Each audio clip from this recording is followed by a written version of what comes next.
everyone? Gormy here. Today I'm bringing you guys probably my best 4-2-3-1 that I've made for FM22 this year. It is absolutely incredible. The results that we got, I was not expecting. Tested in the Serie A, which I usually do not test in Italy. And with the three clubs, they finished 1-2-3. So very, very happy with the results. There will be a link down below to the Discord. That is where you guys will be able to download this tactic from. Also, if you guys like to check me out over on Twitch, link to Twitch will be down below as well. But yeah, if you guys enjoyed this video, please like, comment, and subscribe. And subscribing is 100% free, so why not hit that sub button? Without further ado, let's get into the video. So, like I said, 4-2-3-1 called the 4-2-3-1 Houdini. Very, very solid. Use some roles that I usually don't use in the complete forward on attack and the trequartista on attack. Trequartista is a very attacking role. It's a very non-defensive role as well. That is why I have the ball-winning midfielder on the left side here.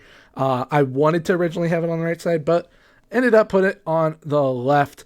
Getting into things, though, we start with a complete forward on attack up top, which shoot more often and mark tighter on. By the way, for those of you that are doing these tactics on Xbox, make sure that you look at what I have added. You can pause it, take screenshots, whatever you guys need to do. Copy it on over to Xbox. I hope that they add it to where you can download tactics eventually on there in the future. But after the complete forward on attack, we've got the shadow striker on attack, with crosses aimed at center, shoot more often, close down more, and mark tighter. We got the trequartista on attack, with crosses aimed at center, cut inside with ball, shoot more often, and mark tighter. The inside forward on support, where crosses aimed at center, shoot less often, and mark tighter. Deep line playmaker on support, with crosses aimed at center, close down more, tackle harder, mark tighter. Ball winning midfielder on support, crosses aimed at center, shoot less often, mark tighter. Wingbacks on support on both sides have crossed more often, crosses aimed at center, shoot less often, close down more, and mark tighter. And both central defenders on defend have closed down less, tackle harder, and mark tighter. And the goalkeeper on defend was left as is. Played with a positive mentality. If you are a, say, Venezia and you're taking on Juve, I would go balanced. If you are a Roma taking on an Atalanta, feel free to go positive. If you're up big on someone, feel free to go attacking. Keep on pouring on the goals. But when in possession, it's played fairly narrow, pass into space and play out from the defense, work the ball into the box and use low crosses, slightly more direct passing and higher tempo. When in transition, counter press, counter, distribute quickly by rolling the ball out. Higher defensive line, use the offside trap, much higher line of engagement, higher defensive line that is. Use tighter marking, more often trigger press, aka more often pressing intensity, and prevent short goalkeeper distribution. And then these set pieces are the set pieces that I've used all year long. They are attached to this tactic, and they're also in the Discord for you guys to download as well. But now that we have looked over the tactic, let's see how the three clubs did within the competitions. All right, so like I said, we tested in the Serie A. We tested with Roma, Atalanta, and Milan, all finishing 1, 2, 3, all a few points from each other. If another result went Atalanta's way, they probably could have won the league. If a couple results went Milan's way, they probably could have won the league. But overall, the teams did absolutely phenomenal. AC Milan did kind of underachieve. They're supposed to finish second in the Serie A. They finished third. Atalanta are supposed to finish seventh. They finished in second. And then Roma, I think, are either supposed to finish like fifth or fourth, and they won the league. Not only did Roma win the league, they won the Europa Conference League over Tottenham and got to a semi-final against Inter Milan. Now, Atalanta, like I said, finished in second, but they were runners-up in the Champions League. The Champions League. Atalanta got to a final in the Champions League with this tactic, and they got knocked out in the semifinal by Juve in the Italian Cup. I believe Inter Milan ended up winning it. But we're going to take a look here at who Atalanta had to play in the final. They had to play Chelsea. They lost 2-0. Semifinal, They beat Man City, which is very impressive. Quarterfinal, they beat Rangers. And then in the first round, they knocked out Real Madrid, which is not easy to do at all. Same with Man City. And then coming up against a very good Chelsea squad in the final. So Atalanta really did well with this 4-2-3-1. Same with Roma, because Roma is not supposed to win the league by any means. And they did it. I mean, they did it pretty well. I would say comfortably, but Atalanta breathing right down their necks because Atalanta had a very good season. And then the last club is AC Milan. AC Milan, like I said, finished in third on 81 points. They got knocked out in the first round by Bayern Munich in the Champions League, then got knocked out by AS Roma in the quarterfinals of the Italian Cup. So our teams all progressed in their continental competitions, all got at least to the quarterfinal in the Italian Cup, and all finished top 3 in the Serie A, which the Serie A is nothing to sneeze at. I really think the Serie A is one of the more competitive leagues in Europe. Honestly, I think the top 7 teams that you see here, from Roma down to Lazio, I think that any of them could make a title challenge any year if they are on their A game. Now looking at the team overview, we've got Milan with the most goals with 98, Roma with 95, Atalanta with 88. We've got Roma with the most shots, Milan in second, Atalanta in third. Fewer shots against, Roma in second, Milan in third, Atalanta in eighth. Best pass completion, Roma is in 8th with 88%. Most possession, Roma in 3rd with 55%. Milan in 5th with 54%. And in 6th is Atalanta with 53%. Most tackles won, no one was in. However, dribbles made, all 3 of them are in there. And Milan is in 1st, taking the cake right there with 451. Atalanta in 3rd with 427. And Roma in 6th with 382. The most clean sheets in the league, once again, all 3 clubs in there. Roma with 17, Milan with 14, Atalanta with 12. Fewest conceded goals, we got Roma and conceded 37, Atalanta with 42, Milan with 46. And even though Inter only conceded 33, our 3 clubs still did better than them. Now looking at the player overview side of things, we've got Tammy Abraham with 27 goals. He finished in 3rd in the league. Duvan Zapata with 20, and Louis Muriel with 19, coming in 6th. Most assists, Lorenzo Pellegrini, who played absolutely phenomenal throughout this test with 13 assists.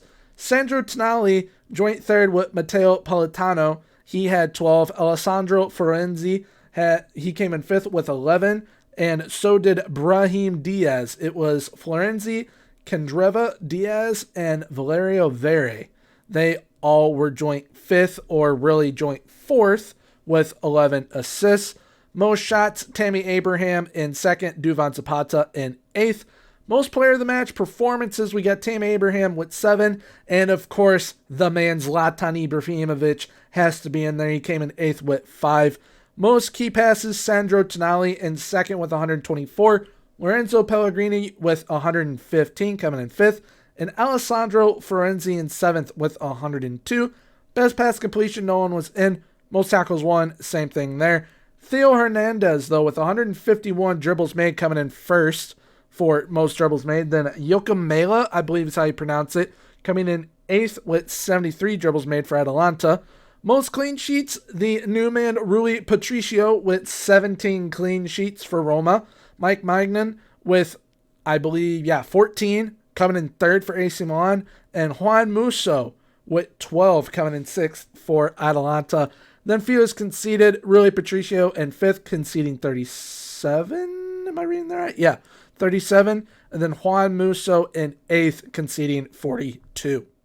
All right, so looking at how the players did overall in all competitions, for AC Milan, Rafael Leao had 21 goals, Brahim Diaz with 16, Zlatan Ibrahimovic also with 16, and Olivier Giroud with 11. Then after that, it was Junior Messias and Alessio Romagnoli, both with 9.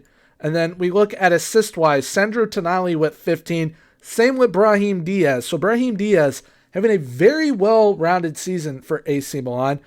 Alessandro Florenzi had 12, and then after that, next highest is Rafael Leao and Theo Hernandez, both with 9.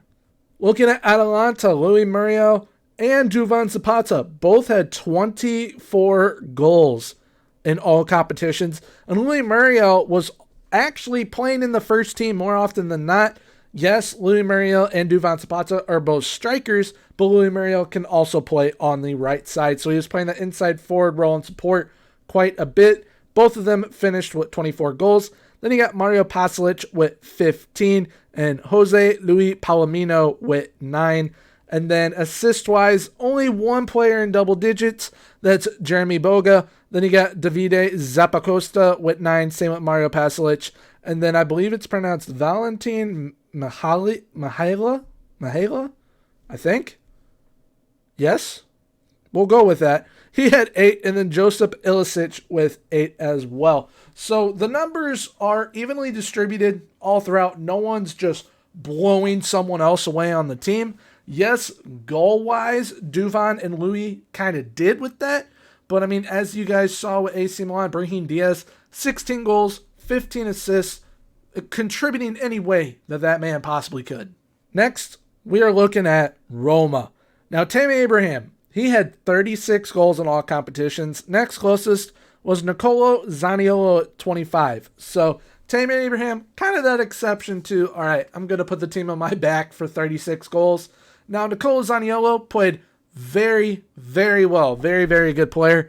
Sergio Oliveira had 15. Lorenzo Pellegrini, like I said, had a very solid season, had 14 goals. Henrik Mkhitaryan with 13. And Carlos Perez with 10. Assist-wise, we've got Lorenzo Pellegrini with 18. Like I said, very solid season. Sergio Oliveira had 13. Stefan El Shaarawy, the former Wonder Kid, had 13. We've got Nicolo Zaniolo with 12. Ainsley Maitland-Niles with 12. Henrik Mkhitaryan with 10. And Tammy Abraham with 9. So overall, Roma really, really shared the wealth, goal-scoring and assist-wise. Atalanta also kind of did that as well. AC Milan much closer to Roma in sharing the wealth, I would say. But overall, all three teams did very, very well. Everyone was exceeding expectations besides AC Milan. So really, just two clubs exceeded expectations, but in ways that they definitely would not in reality. So this 4-2-3-1 Houdini, definitely give it a go. We're going to see how it looks within the match engine now.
So that about wraps things up.